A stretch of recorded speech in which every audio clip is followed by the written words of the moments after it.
বিগত সরকার 2011 সালে আসার পরে 21শে জুলাই কমিটি করেছিল, 21শে July commission, retired justice Sushanta চ্যাটার্জির নেতৃত্বে। আমি সেই রিপোর্ট আজকে বিকালে জনগণের সামনে প্রকাশ করব। আমি ওনাকে বলতে অনুরোধ করছি।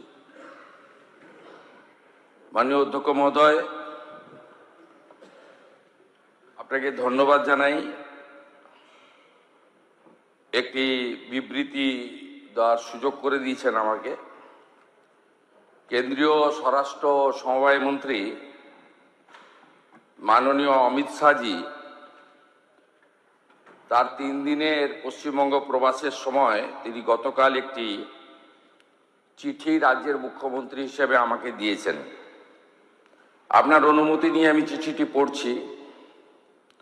চলতি বছরটি ভারতের মহান শিক্ষাবিদ, রাষ্ট্রনায়ক এবং প্রখর চিন্তাবিদ ডক্টর শ্যামাপ্রসাদ মুখার্জির 125তম জন্মবার্ষিকী। ডক্টর শ্যামাপ্রসাদ মুখার্জি ভারতীয় ভাষাগুলির সংরক্ষণ, বিকাশ এবং তাদের ব্যাপক প্রয়োগের একনিষ্ঠ সমর্থক ছিলেন। তার দৃঢ় বিশ্বাস ছিল যে প্রশাসন, শিক্ষা এবং জনজীবনে ভারতীয় ভাষাগুলির যথাযথ স্থান পাওয়া উচিত, কারণ গণতান্ত্রিক শাসন ব্যবস্থা তখনই কার্যকর এবং জনমুখী হতে পারে যখন এটি জনগণের নিজস্ব ভাষায় পরিচালিত হয়। এই পরিপ্রেক্ষিতে আপনাকে এই অনুরোধ যে পশ্চিমবঙ্গে বাংলা ভাষার কার্যকর এবং ব্যাপক প্রয়োগকে প্রশাসনের প্রতিটি স্তরে উৎসাহিত করার জন্য প্রয়োজনীয় পদক্ষেপ নেওয়া হোক। বিশেষত এটা নিশ্চিত করা আবশ্যক যে ভূমি ও ভূমি সংস্কার কার্যালয় থেকে শুরু করে মুখ্যমন্ত্রীর কার্যালয় পর্যন্ত প্রশাসনের প্রত্যেকটি স্তরে ফাইল পরিচালনা, টিকা অর্থাৎ নোটিং, দাপ্তরিক চিঠিপত্র এবং সরকারি আদেশগুলি বাংলা ভাষায় করা হবে। এছাড়াও নাগরিক পরিষেবা, ডিজিটাল প্রশাসন ব্যবস্থা, আবেদনপত্রের নমুনা, শংসাপত্র, পোর্টাল, ওয়েবসাইট, মোবাইল অ্যাপ, প্রশিক্ষণ সামগ্রী, সার্বজনীন সূচক, সংবাদ বিজ্ঞপ্তি, অন্যান্য সমস্ত সরকারি যোগাযোগের মাধ্যমেও বাংলার প্রয়োগকে অগ্রাধিকার দেওয়া উচিত। পুলিশ এবং আইন শৃঙ্খলা সংক্রান্ত নাগরিক পরিষেবাগুলিতেও যেমন প্রথম তথ্য বিবরণী, এফআইআর, অভিযোগ নথিভুক্তকরণ, নাগরিক তথ্য এবং সুরক্ষা ও জনসচেতনতামূলক বার্তাতেও বাংলার ব্যাপক ব্যবহার প্রশাসন ও জনগণের মধ্যে বিশ্বাস, সুবিধা এবং অংশগ্রহণকে অধিক সুদৃঢ় করবে। এছাড়াও ভারত সরকারের সঙ্গে দাপ্তরিক চিঠিপত্রের ক্ষেত্রে বিদেশি ভাষার পরিবর্তে বাংলায় এবং রাজভাষা হিন্দির প্রয়োগ করা যেতে পারে। স্বরাষ্ট্র মন্ত্রক, আমার অভিজ্ঞতা হলো যে ফাইলের পরিচালনা, টিকা, নোটিং, দাপ্তরিক চিঠিপত্র, সরকারি আদেশ, অন্যান্য প্রশাসনিক কাজ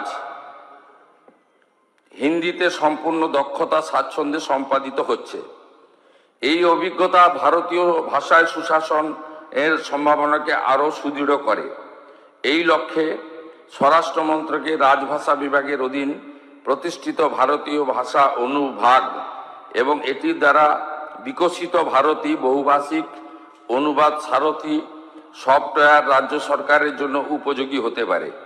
এই বিভাগটি ভারতীয় ভাষাগুলিকে প্রশাসনিক কাজ, অনুবাদ, আদর্শ, পারিভাষিক শব্দাবলী, ডিজিটাল ভাষা সমাধান এবং সক্ষমতা তৈরির ক্ষেত্রে বিশেষজ্ঞ এবং বাংলা ভাষার ব্যাপক ও কার্যকর প্রয়োগের জন্য প্রয়োজনীয় প্রযুক্তিগত এবং প্রাতিষ্ঠানিক সহযোগিতা প্রদানের সচেষ্ট।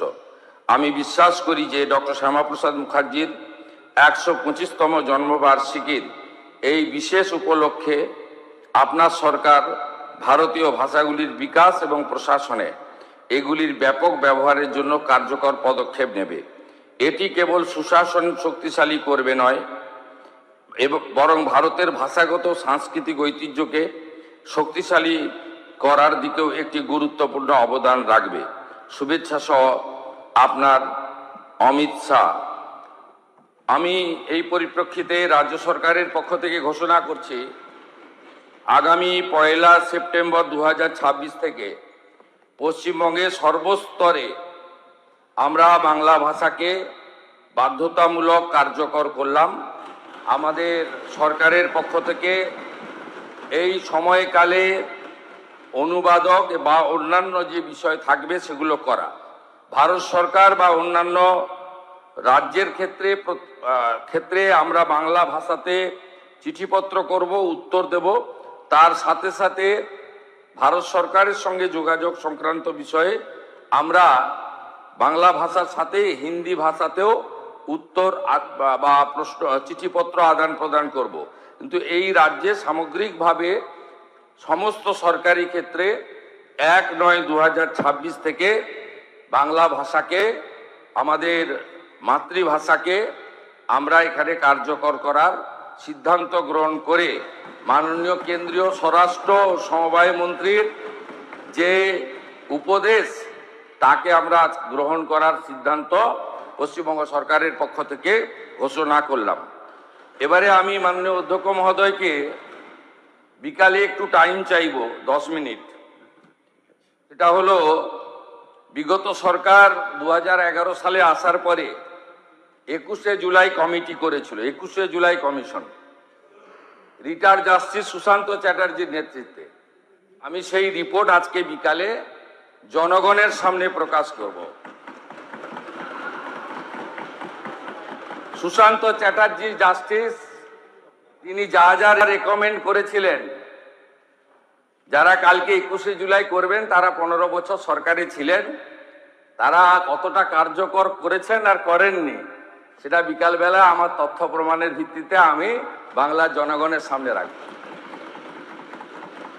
ধন্যবাদ মাননীয় মুখ্যমন্ত্রী।